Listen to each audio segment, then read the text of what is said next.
साहित्यिक सचेतना के सभी भाई बहनों को रेखा तिवारी का सादर प्रणाम। आज का विषय है, क्या हिंदी सनातन का आधार है। सनातन यानी जिसका न कोई आदि है न अंत है, जो शाश्वत है। इसलिए सनातन यानी ईश्वर, भगवान भाव गरिमा की सत्य अनुभूति से जीव जगत को प्रेम के द्वारा मिल पाते हैं। तभी मनुज, पशु, पंछी, वनस्पति प्रेम से कुटुंब बनाकर रह पाते हैं। मनुष्य में ने उत्तरोत्तर उन्नति करके वेद पुराण का ज्ञान अपने मानव शरीर को अन्वेषित करके प्राप्त किया। वेदों को संस्कृत भाषा में लिखा गया। यह ज्ञान पूरे विश्व में सनातन संस्कृति के रूप में व्यापक हुआ। आर्यावर्त लोग विश्व के 33 करोड़ देवी देवता कहलाए। इस प्रकार सनातन विश्वव्यापी होकर विस्तार लिया। आज भी हिंदी भाषा पूरे विश्व में फैले हुए धर्मावलंबियों को एकजुट करने की सामर्थ्य रखता है। विवेकानंद का शिकागो में सर्वधर्म सम्मेलन इसका सबसे प्रत्यक्ष उदाहरण है। चूँकि पूरे विश्व की हर जगह की भाषा अलग अलग थी, इसलिए संस्कृत भाषा का धीरे धीरे रूप बदलने लगा। तब हिंदी भाषा का उदय हुआ। संस्कृत भाषा जिसकी जननी थी, हिंदी सभी भाषाओं की सेतु के रूप में कार्य कर रही है।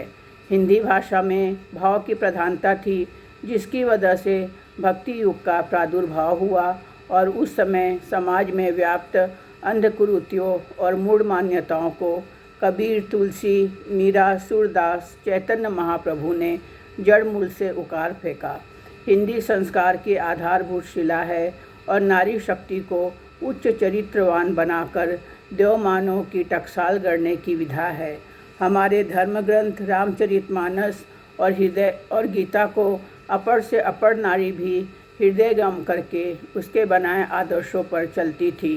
5वीं हिंदी तक पढ़ी लिखी नारियां नित्य रामचरित का पाठ कर धर्म कर्म की बुनियाद में मजबूत सतोगुण से संपन्न होती थी। हिंदी सनातन संस्कृति के आधार है, जिसके भीतरी कलेवर में व्याकरण का बृहद संसार है। आज भी कंप्यूटर युग के ज़माने में कंप्यूटर की बुनियादी भाषा संस्कृत है, जिसकी वजह से मोबाइल में हिंदी भाषा सब लिख सकते हैं। हिंदी को सनातन का आधार इसलिए बोला जाता है कि इसके हर शब्द विन्यास में भाव गरिमा की प्रधानता है। गीत संगीत के मल्हार राग और दीपक राग, जो क्रमशः तानसेन और बैजू बावरा के द्वारा दिया गया, वह भाव की उच्चतम स्थिति की पराकाष्ठा थी। बैजू बावरा ने तो अपने गीत से पत्थर के भगवान के आंसू भी निकाल दिए थे। सनातन माने ईश्वर, जो भाव जन्य होने पर ही मिलते हैं। हिंदी सनातन का आधार है, क्योंकि उसने समस्त संस्कृत के आर्ष ग्रंथों को जब हिंदी में अनुवाद किया तो धर्म और कर्म की सतोगुणी जन समुदाय से नेतृत्वकर्ता हीरे माणिक जैसे 2 पुत्रों का जन्म हुआ, जिसके संस्कार के उच्चतम आदर्शों से इतिहास के पन्ने भरे पड़े हैं। हिंदी आज कलयुग में भी सनातन का आधार है, जहाँ विश्व में अगणित भाषाएं प्रचलित है, जिनकी सबकी धर्म कर्म की बुनियादी पृष्ठभूमि अलग है। धर्म संप्रदाय के नाम पर जो अब सुख शांति सौहार्द लाने में असक्षम है, वही हिंदी भाषा विश्व पटल पर पुनः सनातन का सूर्योदय लेकर उदित हो रही है।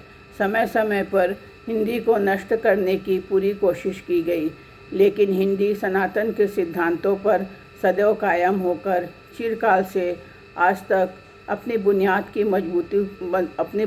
को मजबूती से थामे रही। कलयुग के हर तमस का उसने साहस के साथ मुकाबला करके हरा दिया। आज हिंदी अपनी उपयोगिता अनिवार्य रूप से हर जनमानस को वर्ण करने के लिए प्रेरित करती है, क्योंकि सनातन ही इसका आधार है। धन्यवाद।